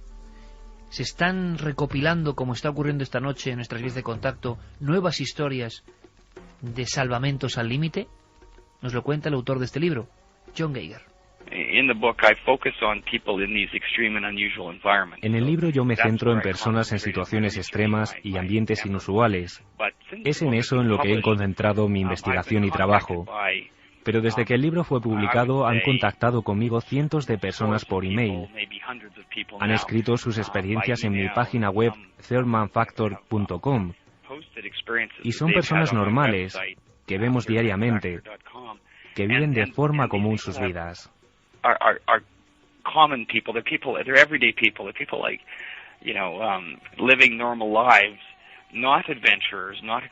No son aventureros ni exploradores, y ellos también han vivido estas experiencias. Por ejemplo, una mujer que se vio atrapada en medio de un asalto bancario en Estados Unidos. Los policías y ladrones estaban disparándose unos a otros con pistolas de mano. Y ella permaneció en medio del suelo del banco y dijo tener esta experiencia.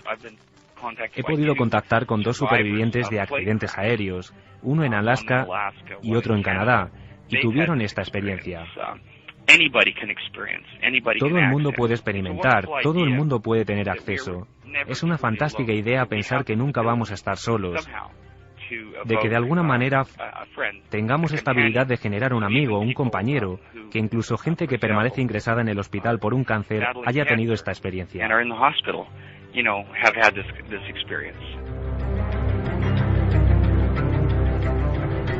El factor tercer hombre continúa como una sombra a la que no habíamos prestado atención, pero quizá es muy importante. Santi, últimos casos. Pues sí, porque tanto John Geiger como por su propia cuenta, como lo que le está llegando de personas completamente anónimas, de gente como tú y como yo, pues está ampliando la casuística hasta niveles que él mismo efectivamente... entre los que él ha recopilado nuevos, por lo diferente a todo lo que hemos estado hablando hasta ahora, destaca uno que ha sucedido en el Tour de Francia de este mismo año. Te cuento. Un ciclista, Bradley Wiggins, un ciclista británico, estaba afrontando, y esto se lo cuenta el diario Guardian en su momento, estaba afrontando la subida al Ventoux, que es una etapa durísima. Bueno, donde algún británico ha muerto, como Simpson. Espérate. Bueno, el Mont Ventoux, el monte ventoso, pelado, desértico, y donde Simpson murió... Tom Simpson, en circunstancias terribles, exhausto, y las imágenes que se llegaron a fotografiar y a filmar de un hombre haciendo eses y cayendo rendido muerto. Efectivamente. Pues estaba en esa tremenda etapa Bradley Wiggins cuando empezó a sentir que le fallaban las fuerzas.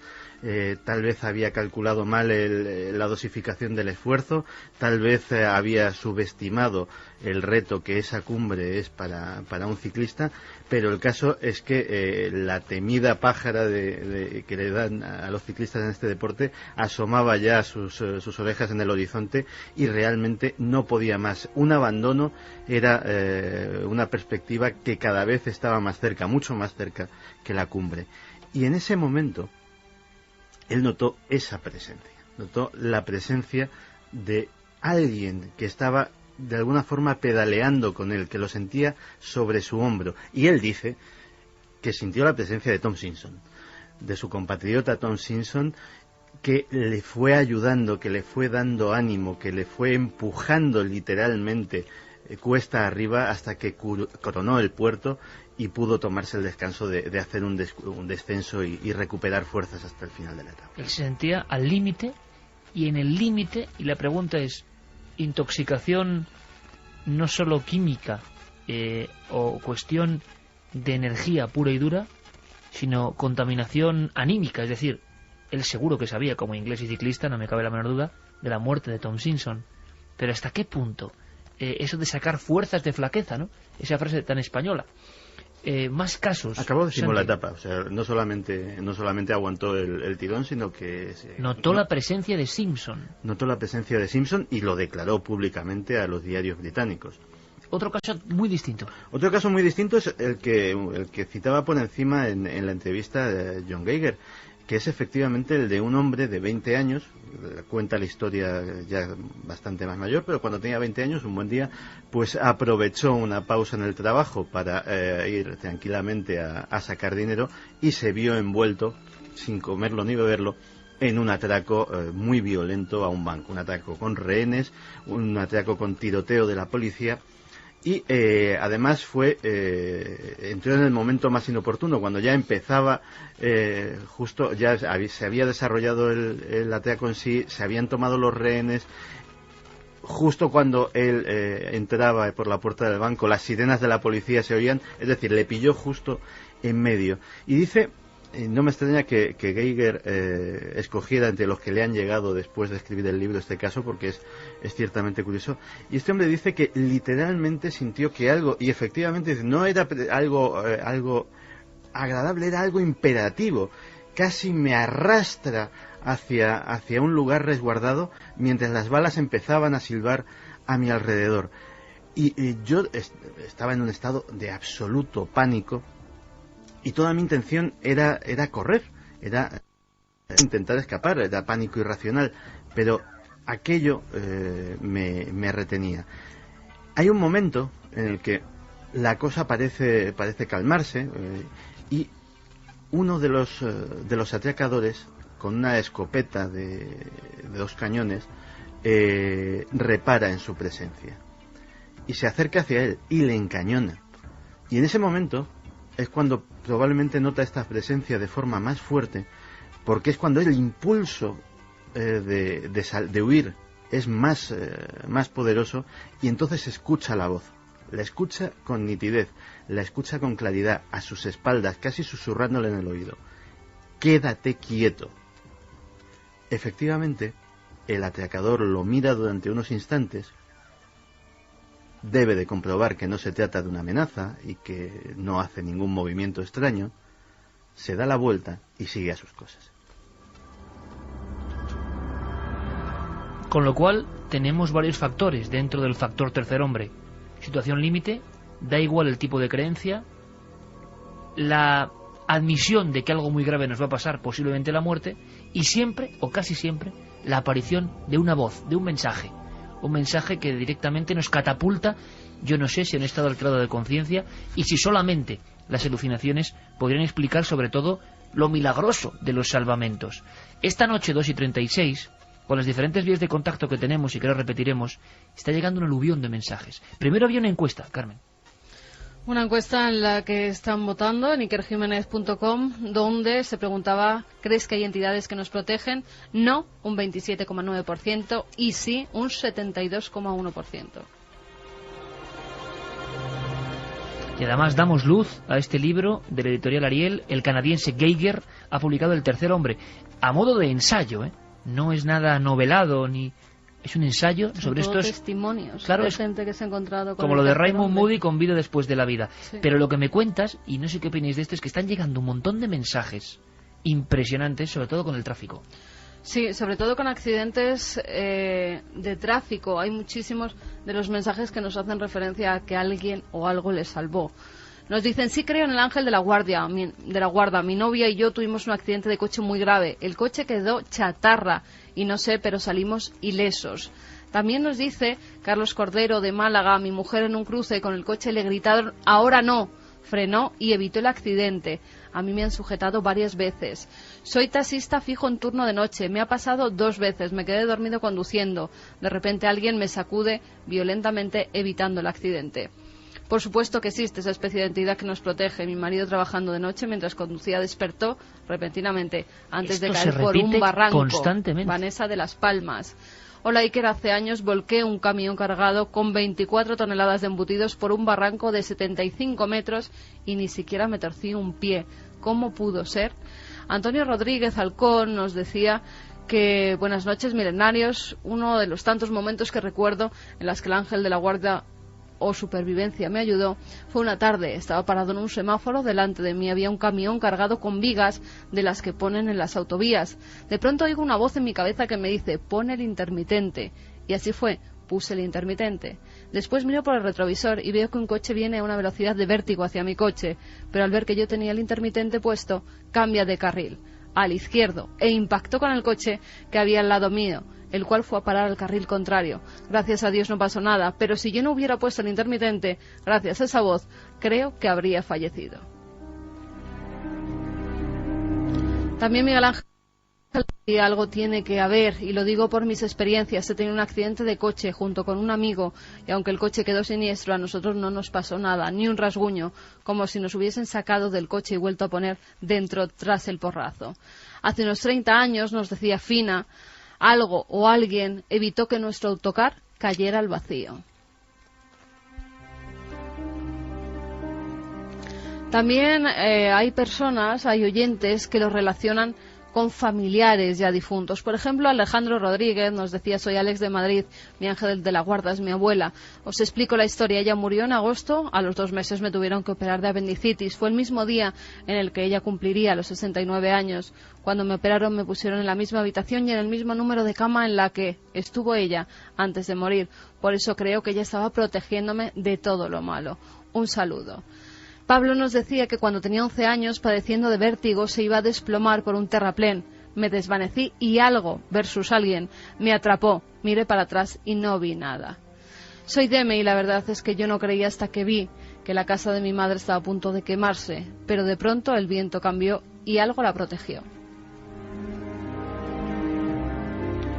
Incluso para poner colofón a toda esta información, a todo este dossier sobre el tercer hombre, sobre esas ayudas a última hora, tan evidentes, no es solo la suerte, sino parece que algo más. Tenemos una voz de película, de un hombre además, Santi, qué curioso. Habría que hablar un día en profundidad de Nicolas Cage y de su tremendo interés por los temas que nos interesan. 2 policías atrapados precisamente en las Torres Gemelas, y la gente, bueno, pensó en una película más. Terrible, terrible, porque eran 2 policías con esos 100 pisos más o menos encima, atrapados y sin salida.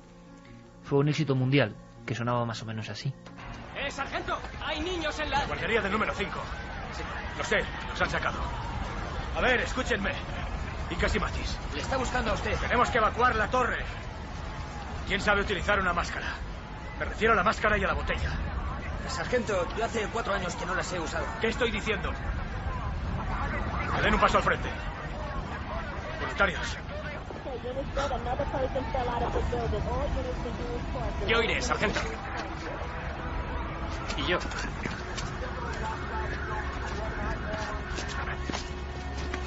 Yo estoy con él.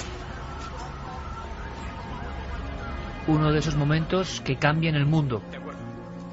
Esos policías piden un paso al frente y, como tantas otras veces, ese valor heroico que surge en algunas personas en esos momentos clave les lleva hacia el infierno. Ese caso no era una película, ese caso era real. Era el caso de un agente portuario de Nueva York, se llamaba Will Jimeno. Piden voluntarios para ir a ayudar en las Torres Gemelas. Él se ofrece voluntario. Se encontraban en la Torre Norte, empiezan a ayudar a gente, sacan incluso a algunas personas, y cuando están 5 de sus hombres dentro, un equipo de 5 policías entra justo en esa Torre Norte cuando oyen que se empieza a desplomar algo. Es la Torre Sur. La Torre Sur se desploma y hace que ellos queden atrapados. Pero no solamente eso, se encontraban dentro de la torre norte, pero ya los escombros de la torre sur hace que queden atrapados. De esos 5 hombres, en un primer momento 2 de ellos pierden la vida. Tan solo quedan 3, entre ellos Jimeno, Pezulo, se llamaba el otro, y McLoughlin. Los 3 están atrapados bajo los escombros. Jimeno no se podía mover porque además tenía pues un gran muro que se había caído sobre sus piernas y las tenía completamente destrozadas. Pezulo intenta ayudarle y McLoughlin estaba un poco arriba. Están 20 minutos atrapados cuando notan que la segunda torre, que la torre norte, se desploma encima de ellos. Entonces son miles de toneladas, Iker, de escombros las que hay encima de estas 3 personas. Pezulo pierde la vida después de ese segundo desplome. Llevan más de 10 horas debajo de todos esos escombros sin que nadie logre rescatarlos porque no daban con ellos. Es más, creían que habían muerto, no los daban ya por vivos a ninguno. Cuando dice que se le aparece una figura. Él cree que se va a morir de sed. Dice que por las heridas está en un estado de inanición terrible y cree que se va a morir verdaderamente porque ya no le quedan fuerzas para seguir luchando. Cuando de repente ve una figura que le dice: saldremos de aquí. Él lo identifica con Jesucristo. Dice que es muy religioso y que en ese momento parece que se le ha aparecido Jesús. Tú fíjate, yo voy a los datos más que a la figura que él ve. De las 2.800 personas que quedan sepultadas bajo esa torre, solamente 20 logran sobrevivir, entre ellos Jimeno.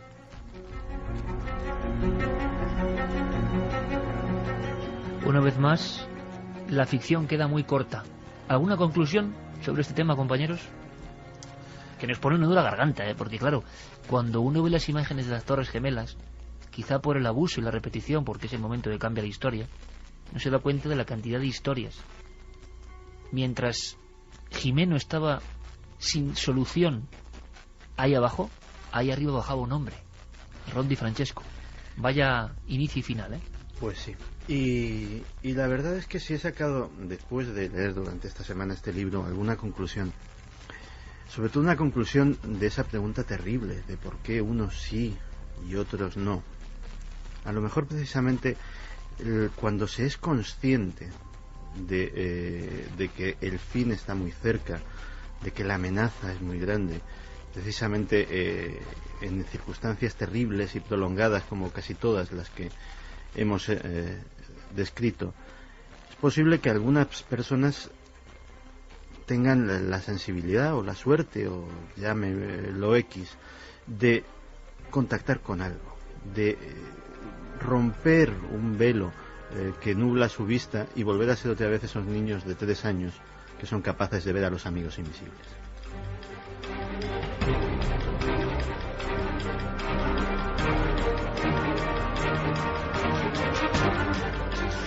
Yo lo que creo es que este hombre acaba de abrir aquí, bueno, pues un nuevo campo al misterio como hizo Raymond Moody. Vuelvo a repetirlo porque me parece fascinante. O sea, hemos pasado del Ángel de la Guarda clásico y algo que, fíjate, que todos los que estamos en el misterio, yo nunca lo había enfocado así, no lo había pensado de esta manera.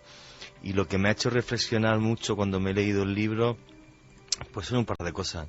Lo primero es que realmente, lo comentábamos antes ahí fuera, cuando el descanso, ¿no? Pienso que muchas veces nuestro destino, que parece increíble, nuestro destino depende de nosotros mismos, de nuestra fe, de nuestra valentía, de nuestro honor, de nuestro coraje, de nuestra alma. Pero que sí que ese destino depende de nosotros mismos, porque estoy convencido de que el que va a una batalla va diciendo me voy a morir, ese día muere, pero muchas veces cuando uno va con el ánimo de decir voy a sobrevivir, pero se te puede pasar ese momento y ese sutil destino conduciendo, como tanta gente que nos está mandando mail, en una guerra, en cualquier momento. Lo increíble es que al final ese destino que los dioses lo podemos marcar nosotros mismos. Cuando la mala suerte actúa, sería para hablar de otro fenómeno, ¿no? Cuando la terrible mala suerte actúa. ¿Tu conclusión, Carmen?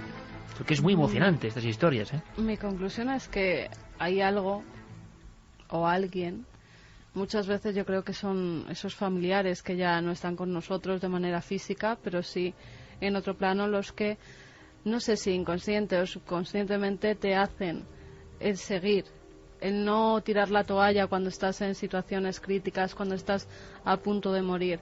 Es una fuerza, llamémoslo unos ángel de la guarda, otros Jesucristo, o otros lo identifiquemos con esos familiares que nos acompañan, pero creo que sí, que es una fuerza interior que nos hace superar muchas de esas barreras. Me gustaría parafrasear en esta historia que hemos abierto, como bien dice Juan G. Vallejo, una grieta nueva en el mundo del misterio, compilada, ordenada.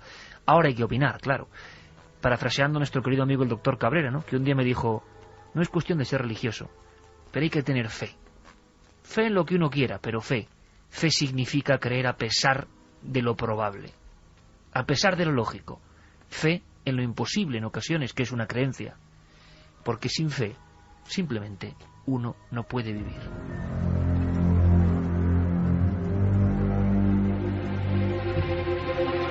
¿Cómo disfruto con mis amigos haciendo radio e invitando también, como no, a otros amigos, a Geiger, en voz de nuestro compañero Carlos Largo?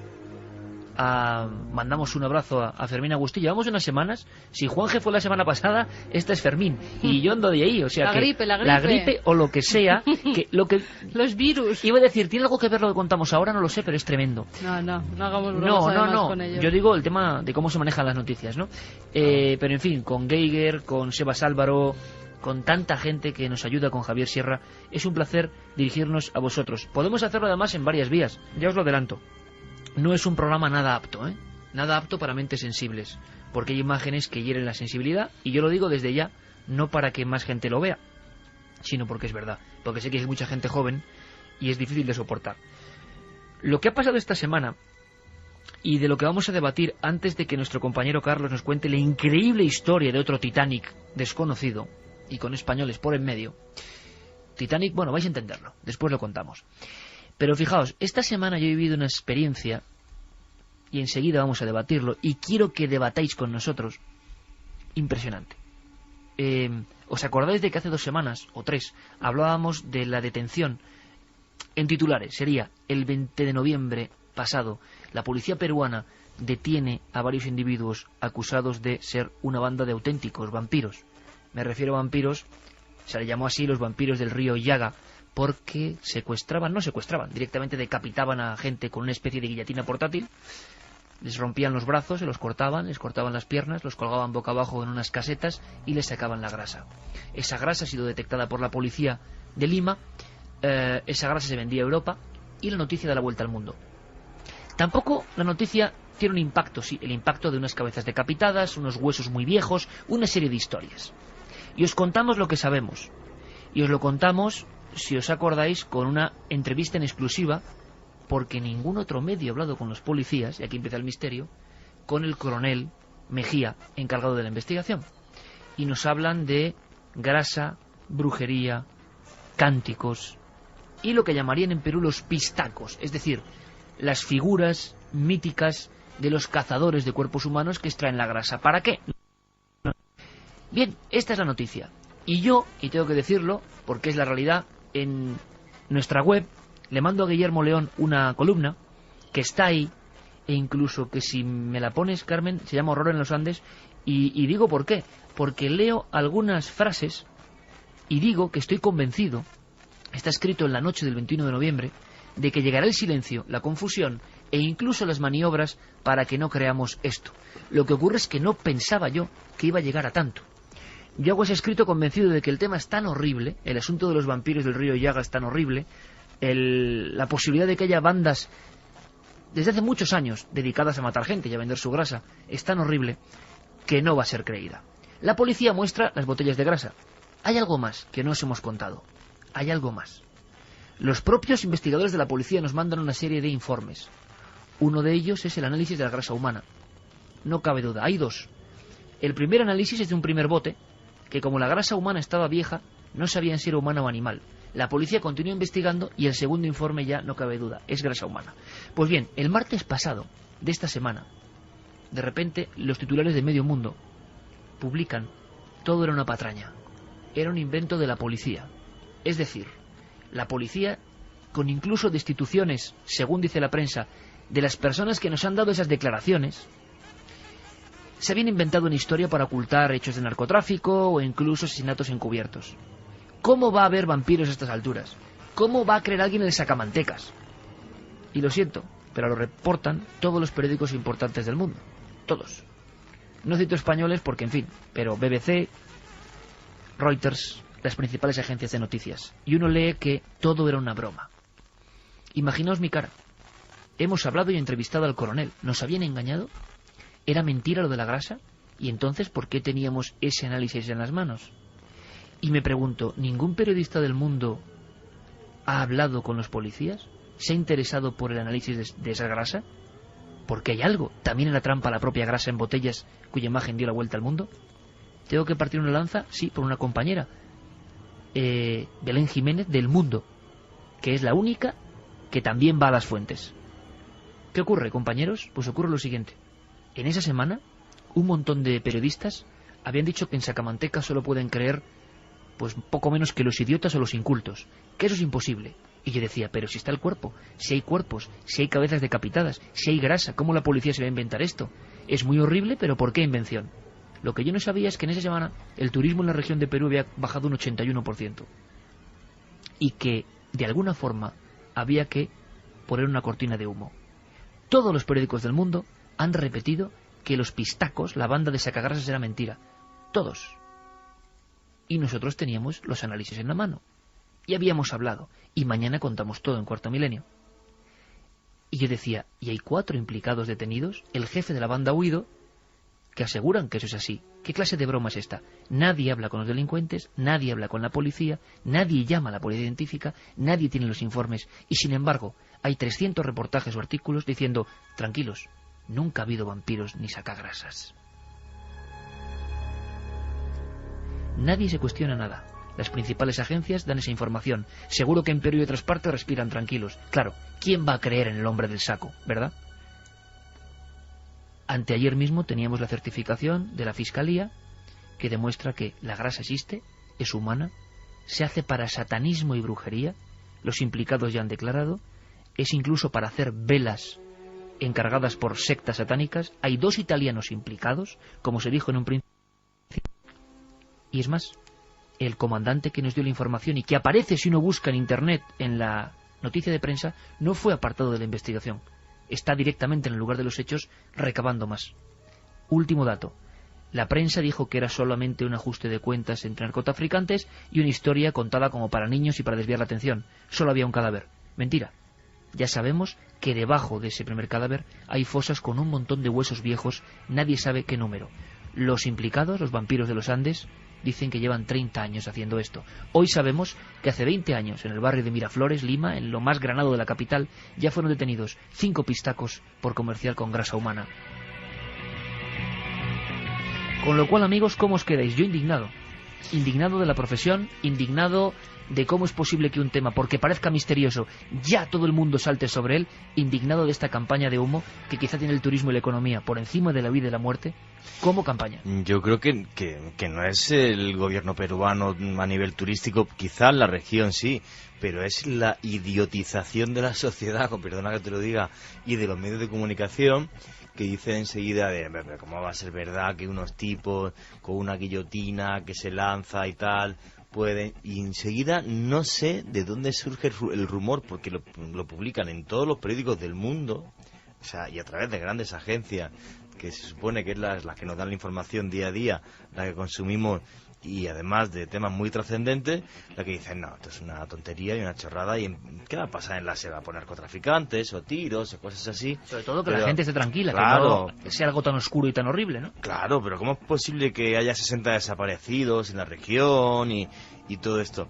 Y lo increíble es que nadie, o sea, el periodismo está tan mal que nadie hace ni una sola llamada telefónica a Perú y empieza a llamar y a comprobar, sino que si la agencia APZ o tal dice una cosa, manda un teletipo, todo el mundo dice que es cierto, y si dicen que mañana el mundo se acaba, yo creo que los tipos copian ya, es una degeneración. Lo hemos vivido otras veces, lo hemos vivido con... Pero en este hay muchos muertos, ¿eh? Que sí, pero también había muchos muertos en el 11S y empezaron a circular extrañas profecías de Nostradamus que no eran tal, y nadie se paró a comprobarlas en un libro, que era lo más fácil, coger un libro de las profecías de Nostradamus y comprobarlo. En este caso incluso se ha llegado a decir que eran los propios policías los que habían intervenido en esa detención de los pistacos los que estaban ocultando unos asesinatos realizados por ellos. Era una cortina de humo. ¿Y se publica eso en vez de investigar? Era una cortina de humo porque habían matado a decenas de traficantes, de baleadores, como los llaman allí, de ladrones. Pero claro, ellos han dicho, incluso los ministros, incluso el propio presidente ha dicho que no, que la policía en ningún momento se ha dedicado a matar a gente. Pues